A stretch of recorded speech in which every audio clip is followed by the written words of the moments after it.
move of Malcolm X, one of the worst moves, was exactly what the people wanted. And the people wanted, all the leaders to get together. And even today, people talk about the same thing. That's why I call it a black tower of Babel. You understand? They want whether you this, whether you that, we all got to come together because we're the so-called same color. And then these niggas want to run light-skin, dark-skin tactics. They want to play this light-skin. They have not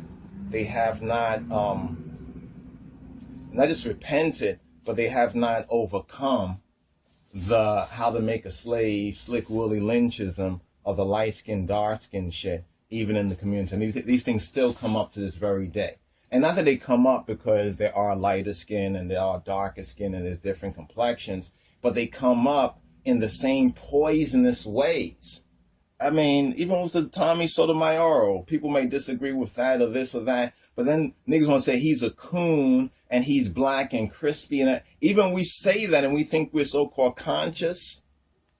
We're just conscious of our flesh and blood and our natural, fleshy, carnal-minded need. That's what you're conscious of. They say black consciousness. What does black mean? What does... Look, listen to this. Listen to what listen, we're going to get on that nigga, but listen to what Malcolm X, even in the Malcolm X movie with Denzel Washington, which is I think is a classic, it's a gem, right? Because of all those who were involved. That's the testimony, not of Malcolm, but that's a testimony of all the niggas that knew him and that were closest to him. And this is the story they want us to believe. So we'll start there. Let's start with that. So we have Malcolm Little, all right? That was his name. I mean, that's what they call him, Big Red. Malcolm Little, he's in prison, right? He's out there pimping and hoeing and doing the drugs. He's living that thug life back in the days, right? Because that's part of the conspiracy of white supremacy. So he's from the hood. He's not in the industry. You see, you have to look at MLK was industry, nigga. He was industry. He was a part of the white supremacist industry, even because his father was that so-called Baptist preacher. Now, his name was not Martin Luther King, but his name was Michael, just like Michael Brown. Hands up, don't shoot, right? Michael Brown, right? So his name was changed by the father, right? And the father changed his name, and that's why he's called Martin Luther King Jr. For what reason? Because who was Martin Luther? See, this is why Protestantism failed too. This is why Protestantism, if we want to get scripturally and biblically on these niggas, which we need to, but we need to handle those first things first. This is why I love the campaign that Sarah Sutton Seti is about. You know what I'm saying? Where it might seem like people say, why are you talking about Jesus in the Bible? And I don't care, whatever. Because you have to break that spell. That's the first spell right there. Because even your Bible tells you that many will come in his name, Jesus, and they shall deceive and fool many. So that means that we're starting out at that point in spirit and in truth, in reality, dealing with truth. Then we're going to have to touch on, all this white Jesus and this Christianity bullshit. You say, how could you say that? Because these niggas not talking about Ethiopia. They don't even tip their hat at Ethiopia. Like the Bible said, they are afraid and ashamed of Ethiopia, their expectation of Egypt, their glory. But now, seeing how these niggas are backward, they're getting a little bit into Egypt. Like the Ray Hagins, who is he's like John Hagee. He's like the John Hagee of the black conscious community. Because John Hagee, this guy John Hagee, the out there, this Pastor Hagee, whatever. He's now talking some European Zionism. That's what it is. You got to qualify it. European Zionism, right? Thing where he's basically saying that Jesus is not the Messiah. You know, you have this so-called Christian preacher, right, who's talking about Jesus being the Christ and all that, but now he's saying not the Messiah, that's really the Jews. So he's leading these Christian and a lot of the black niggas. Remember, Jim Jones was doing the same shit before too. Jim Jones. You notice that? Even in Christianity, they'll follow somebody like Jim. If Jim Jones was saying, I'm going to go to Africa, 'cause I think that was part of the strategy right there. If you can't beat them, do what? So you join them. You know, you can't beat them, you join them. You know, so then they can clone you. And this is what we're having, the clone wars. Just like Star Wars talk about the clone wars. That's why people be like, oh, he's just like a Martin Luther King. Oh, he's just like a Malcolm X. Oh, he's just like clone wars. Even for MLK, he was unique in that way. Even for Big Red, Malcolm X, Malik al-Hajj al-Shabazz, he was at least unique in that way where you say, that's Malcolm, that's Martin, right? And we say, I say, that's His Majesty, right?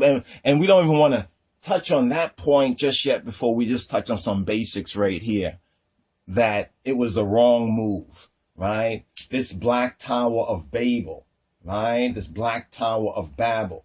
Because we say, well, a lot of the people, you know, see, they thought the same thing that the white man wanted us to think, even more so than the white man. But since we have to deal from low degrees to high degrees, what the devil wanted you to think, you know,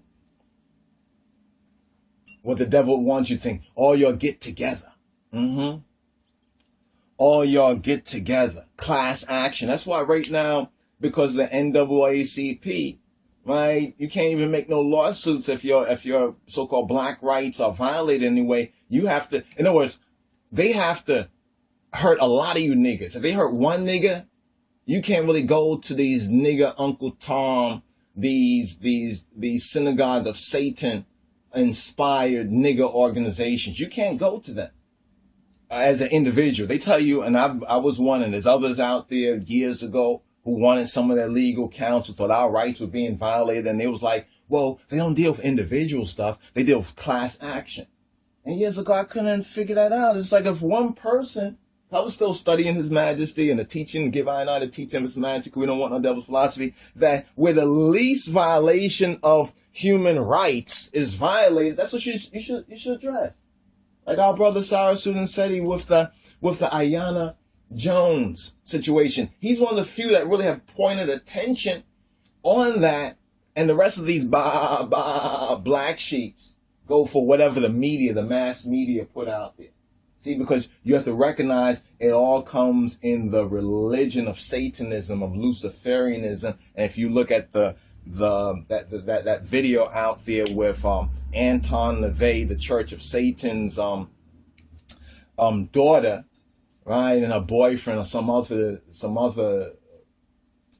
Satanist Luciferian, they're talking about what their agenda, and they tell you clearly that their agenda is about white supremacy, that Luciferianism and Satanism is about white supremacy. They tell you that straight out of the horse's mouth. The pale horse's mouth tells you straight up what they're about, you know. But let's just return right here on this particular. So you see, I say Moses, ?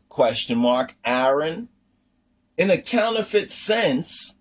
Yes. See, you have to recognize the template that they are working with. You see, and the template that white supremacy is working with is a pseudo, that means false, Judeo-Christian paradigm, right? And then behind that is Greco-Romanism, right? And behind that is Luciferianism and Satanism, right? And behind that is the lake of fire. You know what I mean? It's the bottomless pit, you know, behind all of that. You see, so many black people from the 60s, I grew up hearing this, you know, one saying that, oh, we were so close. We were so close to freedom. But you have to stop and say, what was freedom to the niggas? Was freedom being free to come out of Babylon? Was freedom repatriation? You know, was freedom human rights? Was freedom, what was freedom for? Freedom in the Martin Lucifer King model was what? So you can not support your own black business and do for self, but basically so you can hobnob, and there's a more pornographic level of that. I'm not going to go there, but you can hobnob with the devil. You can hob on the devil's knob. That's why they have the Hobbit. They put that out there. You know what I mean? Harry Potter, playing with your niggas. Even in the Egyptology and the Kemetism, you need to see that right there. Harry, Heru, Potter, Ptah. I think there's a few brothers and sisters that have touched on those particular issue. You need to check some of that out. Ones and ones need to go find those videos, chop, chop, chop, chop, you know, and just give reference and source to it so that ones and ones in the studies and the education as Haile Selassie I, the King of Kings, says is the key. And we're going to also address on that because people still run around saying that His Majesty Haile Selassie the Freemason.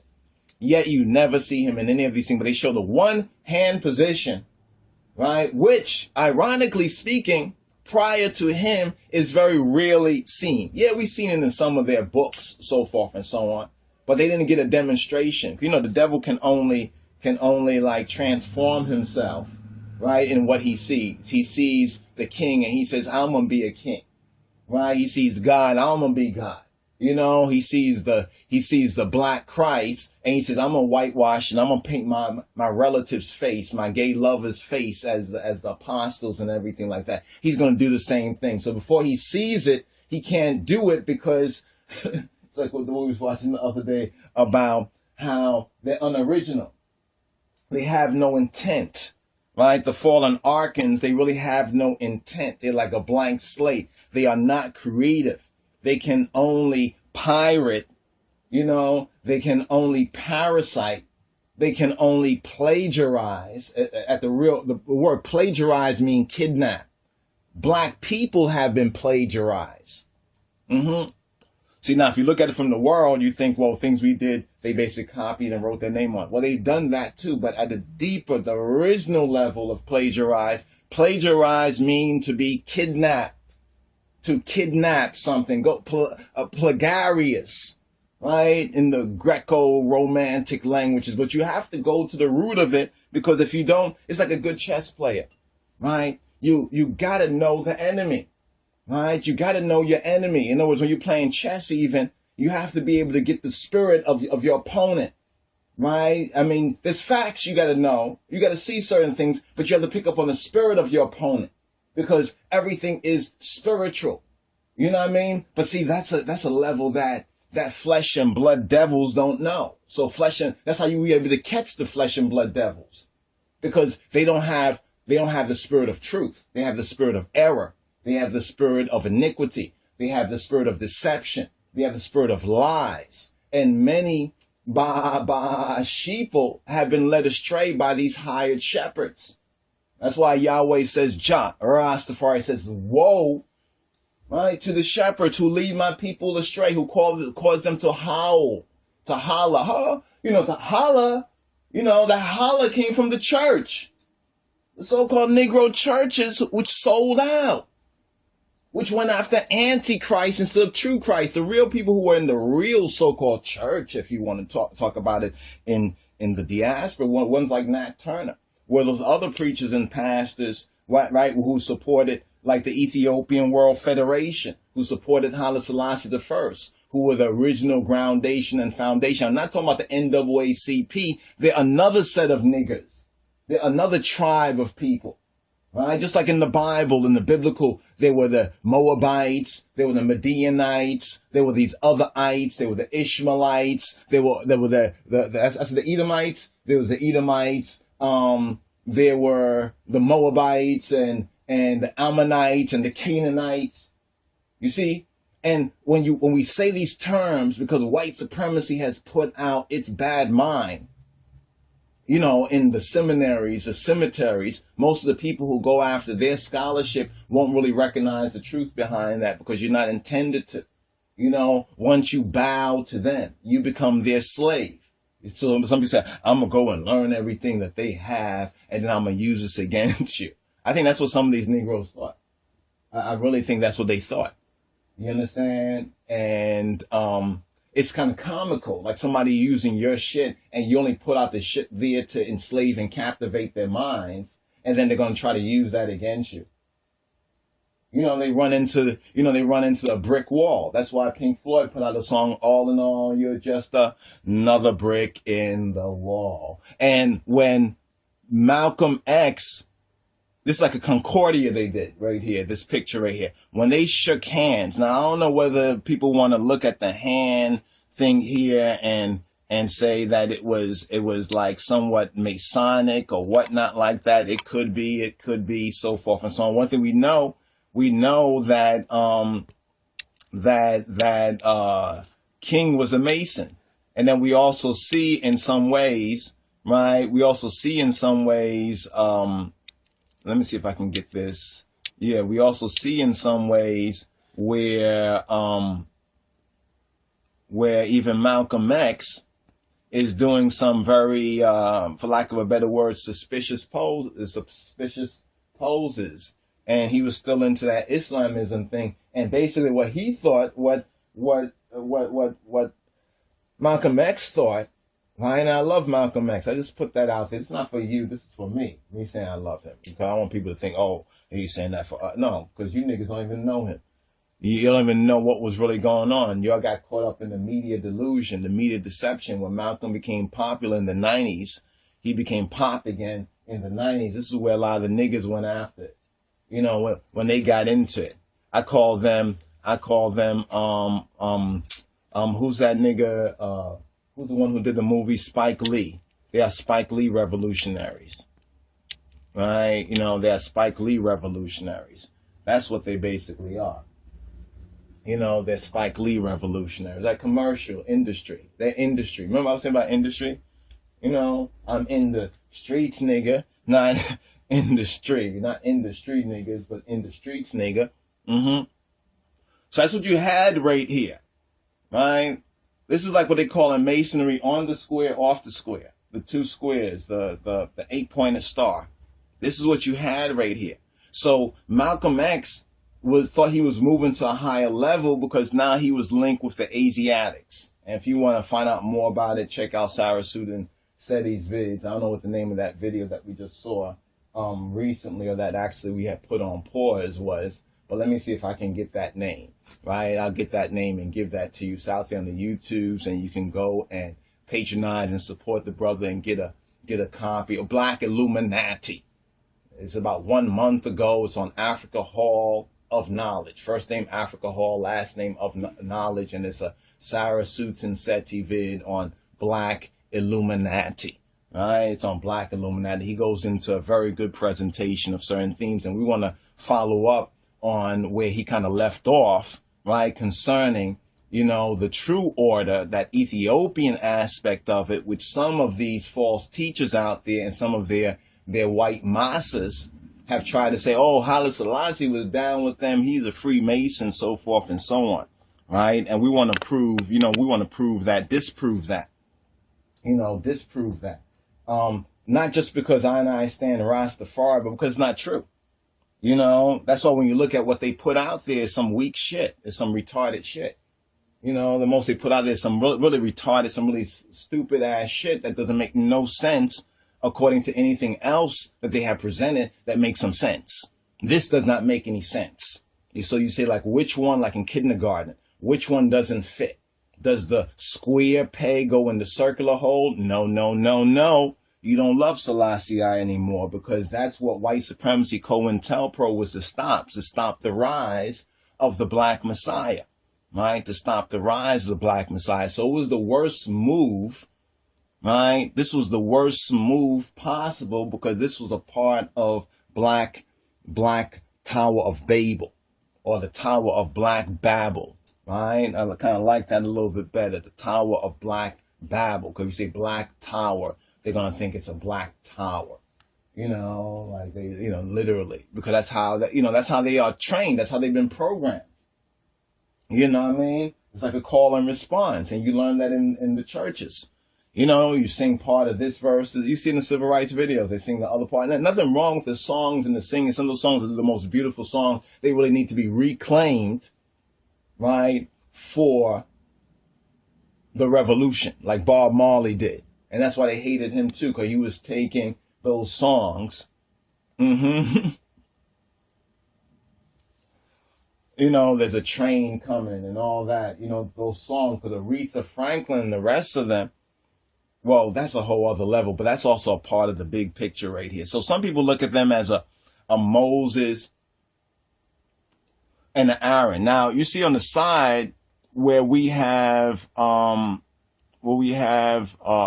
this joker over here, right? Or we have this joker over here who is y'all's Pharaoh, right? Because even a lot of people in the so-called black consciousness, so-called community have, you know, they consent to this right here. They basically say, this is what it's about, right? This is what it's about. He's our Pharaoh. Now, you remember that one of them is living and two of them are dead, at least dead to this world.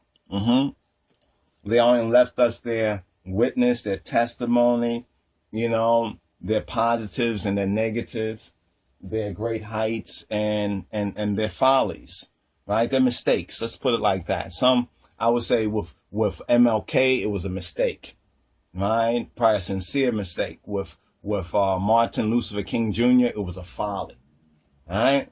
Right? And with bam, you know, it's a deception. It's a straight up deception. It's a straight up deception. So it's almost like going from bad, right? You know, bad to worse. And we recognize that at that particular time, ones like Malcolm X only had before them the seeming bad and worse, especially in this Western Gentile conception. That's why we say in the other video that Malcolm X should have stayed in Ethiopia to build his organization.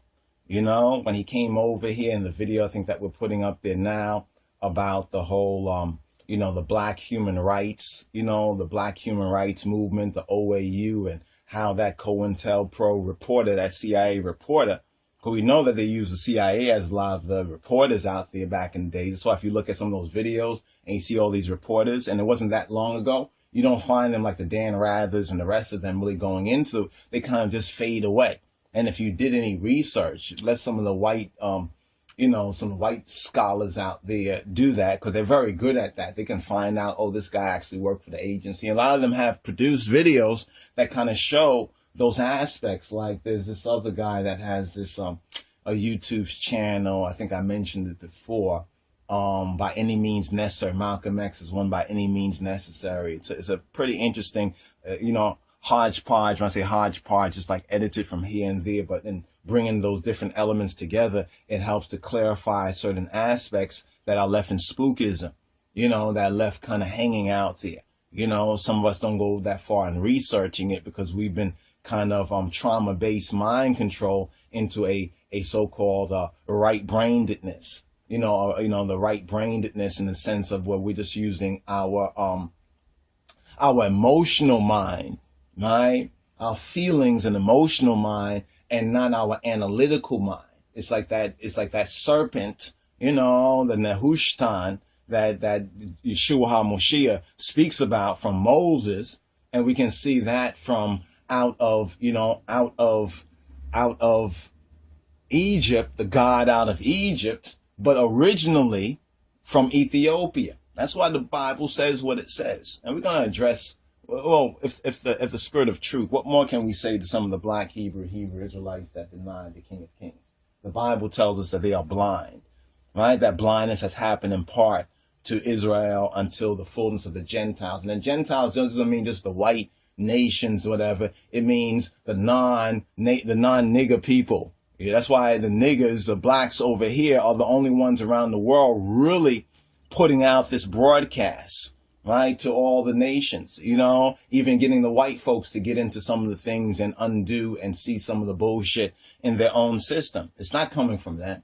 It's coming from us. That's what was happening even in the 60s. It was coming from us. So these two individuals were like a kind of according to the type of Moses and Aaron, since most of the people, especially the black people and even the white people, were limited to a Judeo-Christian template, a Judeo-Christian paradigm, right? So that means when we say Moses, you recognize he was talking about going to the mountaintop, right? He was look over at the mountain. All of that is straight out the Bible. All that's straight out of the King James Version, what he said in the Masonic Temple. That's the last place that Martin Luther King spoke, right? That's the last place he spoke, was at the Masonic Temple, right? Now you see Obama, interestingly enough, right, channeling, right? You see him channeling, right? Him channeling Martin Luther King, right? You know, you see him channeling, right? Malcolm X, right? So now I know Dr. Phil Good, right? Dr. Phil, he has a video out there that it's very interesting. You know how we like things because it reaches our right brain. You know what I mean? And if we analyze it, there's something to it, but it puts us in it keeps us in a frozen psychological state because it makes some people think, okay, we can watch and wait, right? We're going to watch and wait, right? And even if we see the persuasive and convincing negative and evil, we're going to slay or ones want to slay the messenger, right? To stop the message. You know, ones want to slay the messenger to stop the message. You know, that's what's going on right there. Now, how about Aaron? You see Aaron right there. Aaron. Well, who was Aaron? Aaron was a spokesperson because when you look at where they wanted to go with it, see, but their foundation was sand.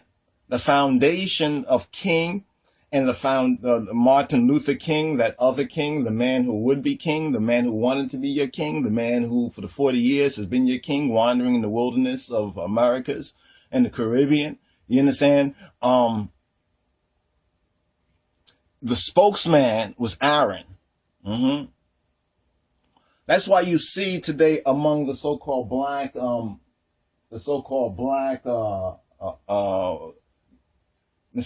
black, what they call them again? Consciousness with the K. But the black consciousness and the black revolutionary movements, you know, all those people who are out there like in Ferguson and elsewhere with these things and civil disobedience and talking revolution and such. This all was predicted. This is predicted programming. Many of us knew back in 95. I think back in 95, we already knew this was coming. They tried it many times in the 90s. It didn't kick off. It didn't quite kick off because it had to come from us. You know, it's almost like when you're trying to trap an animal, the animal's still wild, but you're trying to get it in the trap. You have to try to bait it, get it in the trap. So they got the Tawana Brawley and not even to bring in the Sharptons. You know what I mean? To bring in the Sharp. In a sense, you almost see Sharpton and Jesse in the same view right here today because you know that Jesse is an African prince. So he's followed up on where Malcolm X, right? What Malcolm was doing, he kind of followed up on it, right? But he's keeping y'all in West Africa. Now there's a reason we say that he's keeping y'all in West Africa. Why? Because everything on the west side of the Nile, you have to remember from ancient Kemet, is the land of the what? The dead, right? Right. So we have West Africans, generally speaking, right, are under that colonialism and even that neo-colonialism. And that's what the war, the Ebola and all these tactics and the gold and the diamonds and the divide and conquer is mainly focused on. Right. And then you have crossing the Ethiopic Ocean, the Atlantic Ocean, the more dead, right, over here in the West, the bottom of the barrel. But that's where you see that rising, you know what I mean? That rising from the bottom, like reaching bedrock. This is where the spiritual Egypt is. This is why spiritual Egypt, if you understand what Egypt is, that root. Egypt is like that root chakra. It has to work out there. You see, either it's in the right order or it's chaos. And chaos is another name for Babylon. So that's why the spiritual Egypt is chaos. right? It's chaos. It's not the true order. It's not the true order. So when you're speaking about the so-called Freemasonry, the free would be the West, if you understand, in their conception. The free, the liberty. When they say liberty and justice, they want liberty to rape, to rape and rip off little boys, little black boys and girls. They want the freedom and the liberty to rape your grandmother. They want the freedom, and that's what the freedom and liberty means. Right? Under freedom and liberty, those are the gods. And then you'll see some Greco-Roman idols. And it's so clear. It's all over the place. It's like right in your face, but you can't see it, right? Because they have you in this counterfeit Christian lullaby. They have you in this. It's like everything is light. It's like the magician. The magician kind of have that turned off. You can't see. You can't see that. So we'll still say that this was the best thing right here. These two so-called leaders meeting up. And many people say, well, if they had gotten together and they was going to get together and they was going to do all this, they were going to do all that bullshit. That's bullshit. That's bullshit. And it's not even as good as bullshit. Let me kind of retract that in a sentence. It's not even as good as bullshit. Bullshit has a real use in the agricultural society, but we're in Babylon. We're in a concrete jungle. You see what I'm saying? The bull is out of place. The bull, in that sense, goes to Wall Street.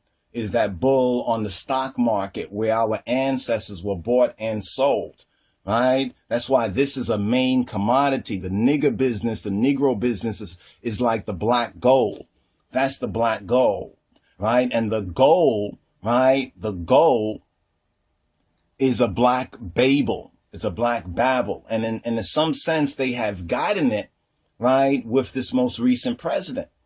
You see what I'm saying? And I think Cyrus Sudan said he really hit it on the head when he talked about my father, dreams of my father. The real father is the white CIA agent, right? When it comes down to a situation about black people and everything and the plight of black men and black women is very loosely there. In fact, we only had him even talk about Chicago because the girl that was killed, right, was a part of his re-inauguration thing. So it was like kind of what they call it again, too close for comfort, too close to home.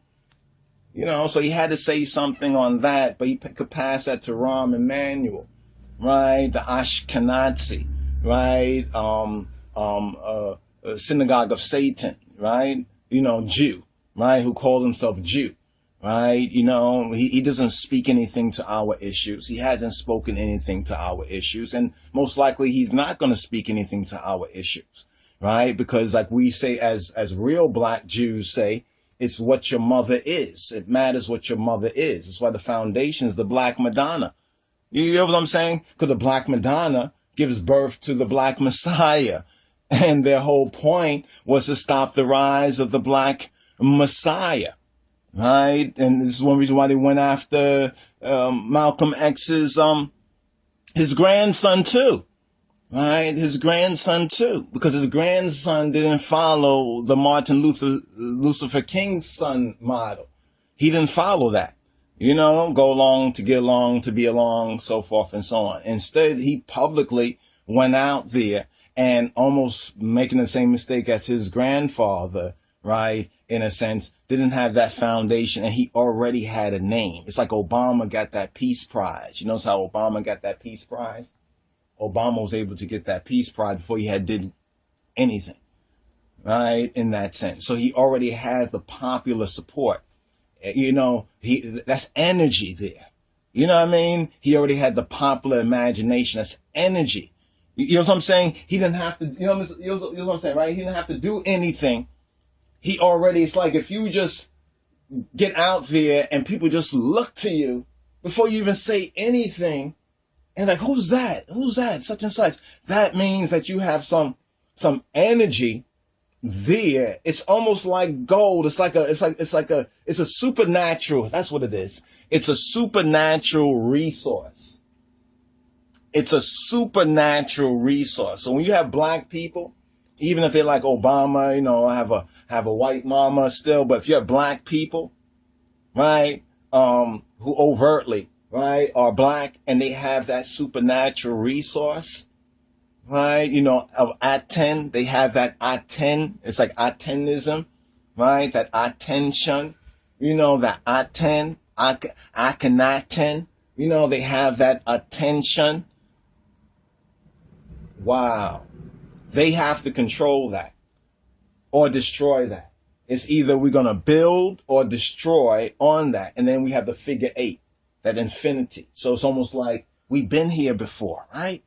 It's just almost like we've been here before. Whether we go all the way to the so-called biblical times, we've been here. And yes, we were in Egypt, but not like they tell you, because the Jews who call themselves Jews, right, and are not, are the synagogue of Satan. So that whole paradigm there, we can say, F it, forget about it. It doesn't mean that we don't study it, but we have to recognize, you know, recognize it is what it is. That is what that is, right? And that has no part of us, because they are afraid and ashamed of Ethiopia, their expectation, and of Egypt, their glory. And that's a word from the scripture. Here's how we have them dead to center. When they some of these black, like the Hagee, I talked about Hagee a little bit, you know, Hagee and Hagen. There's some connection between Hagee and Hagen. Maybe one of the them Wendemoch brothers or Hitoch can bring that out. You know, bring that out a little bit. Not even go into all the detail. You can see it right there on the surface. Just as Hagee is coming with his counterfeit thing, we have Hagen come with his counterfeit thing. I was trying to tell ones that I wasn't really moved on the spirit. Not the feelings and emotions wasn't there either, but it was the spirit, right? It was the mind. You know, that black mind of God wasn't, as they say, we wasn't feeling it. You know what I mean? And I was trying to tell some ones and one, they was like, oh, yo, I got this Hagee. You got to get this Ray Hagen, get Dr. Ray Hagen. Oh, yo, he's really dropping and so forth and so on. And a couple of times my spirit was like not there, but, you know, brothers will say, go ahead, watch this. And sometimes you're watching, you'll be like, oh, wow, I'm happy I watched it. I was happy I watched it, but not for the same reason. It basically persuaded I of what we already saw from the very beginning. It even gave me evidence of what I saw. Before I just had the spirit, you know? And now when I saw what I saw, I had evidence. You know what I mean? But this was the wrong move. You see, the Bible, the scripture, and I'm coming from an Ethiopian root. I could drop this in, in the language. We could go to the Gutters, even the root behind the so-called Hebrew. You know what I'm saying? But not going to really, go there. So this way, right, seemed right to the black people. And still 40 years later, you haven't learned this particular lesson. Why did Moses and Aaron fail to go into the promised land and deliver the people into the promised land? They pointed to the promised land. Notice that, right? They pointed to the promised land, and we can see within that type, based on the true type, that which was right and exact. You know, the organization, the movement, the certain other things that they were doing, systemically within their particular groups and so forth and so on. So they brought the black people out. In other words, they were brought out of Egypt, at least in the case when we talk about Moses. He brought them into the wilderness, right? But on another level, those after him brought the people back into Egypt, right? They brought them back in relying on the federal government. And the federal government, according to this template, is Pharaoh, the great house. And what is the great house in the West among the Western Gentiles? It's DC. It's the White House. You see, so what they did was steal or plagiarize our ancient types in their so-called Freemasonry. And when they say they are Freemasons, they're saying they are free of Ma'at, right? According to Kemet, and they're free of Siddiq, right? According to our Ethiopic, our Ethio-Hebrew, they're free of Zadok. They are free of the righteousness of our black Lord and Savior, Jesus Christ.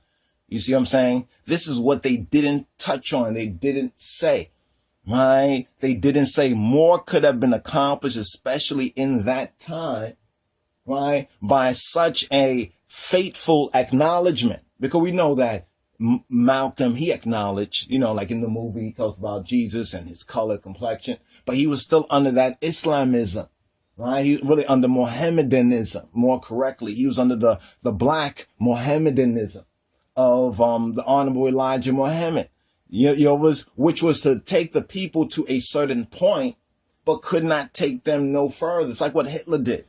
Hitler was supposed to take that movement, the Nazism, National Socialism, to a certain point, because we know he was controlled by the bankers and by those who are over here, Prescott Bush and everything else. He was supposed to take it to a certain point and then receive instructions, you understand? But he broke loose. This is what we have in Malcolm X. He broke loose in that sense from his handlers.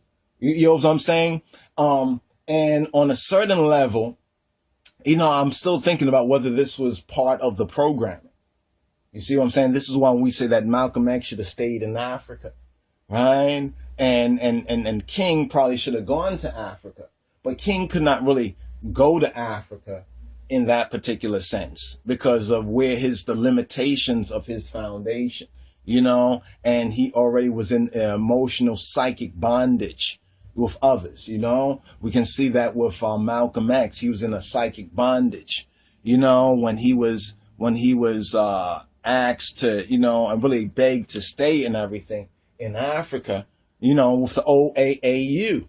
Because at that particular time, that was the opportunity for that in that time. Doesn't mean that there's not other opportunities. There's a lot of opportunities for us right now.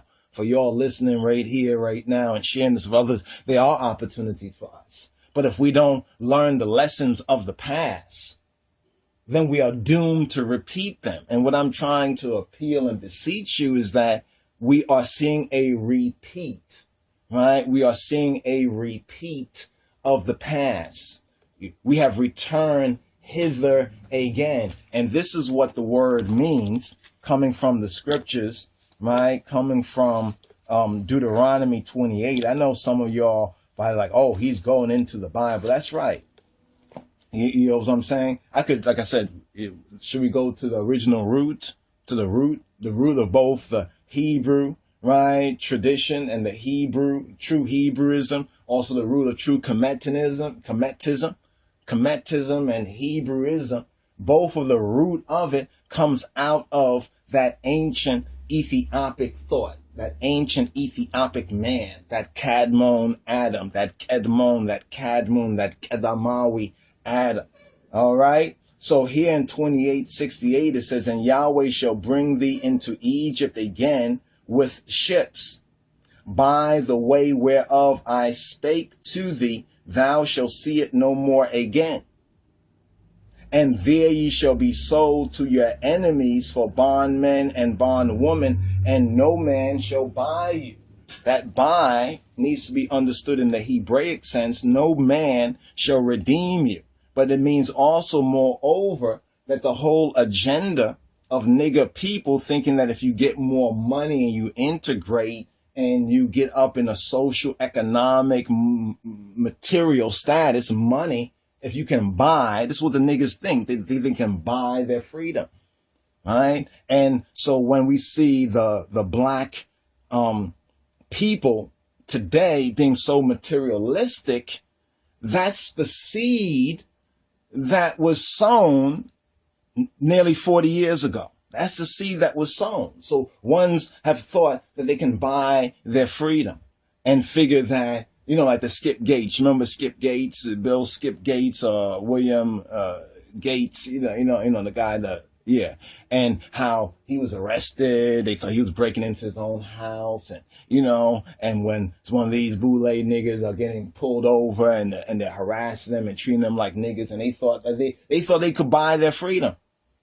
They thought that some man, Prince Hall, Masonry or something had redeemed them, and they are not subjected to what the other niggas are, because at one time they were not, but they didn't learn the lesson of the Native American, right? Who some of them are Israelites and Hebrews, right? They didn't learn the lesson of the Native American, where the Native Americans said the white man speak with forked tongue, right? He speak with forked tongue. So many of them have become Masons, or Freemasons, You know what I mean? Freemasons in the Western Gentile sense, because that's the world we're in.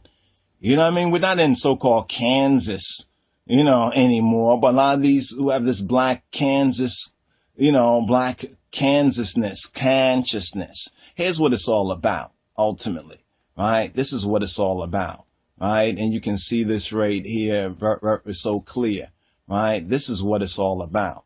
This is the spiritual Egypt, right? This is the spiritual Egypt that the people have been brought into, right? This is the spiritual Egypt. Zechariah chapter 5 and 6. This is their eye. Now in the King James, you lost in translation in the King James to get the full overs. It's only for the disciples, only those who study, right? And you're only going to study it when you recognize it's yours. You're going to get to the root of it. That means you're going to have to deal with the good, right? The bad and the ugly, or really you have to deal with the ugly, the bad before you get to the good. You see what I'm saying? So when we're talking about Judeo-Christianity and Ethiopic and so forth and so on, we have to address, the counterfeit Christianity, the white Jesusism, and recognize that some of our brothers and sisters out there, are at that point where they're not giving no quarter to it. And they're not speaking about us. If that offends you, that means you still really don't know the truth. You're not anchored and rooted. It makes me wonder, are you afraid and ashamed of Ethiopia, your expectation, and of Egypt, right? And of Egypt, your glory. People say, well, we came out of Egypt.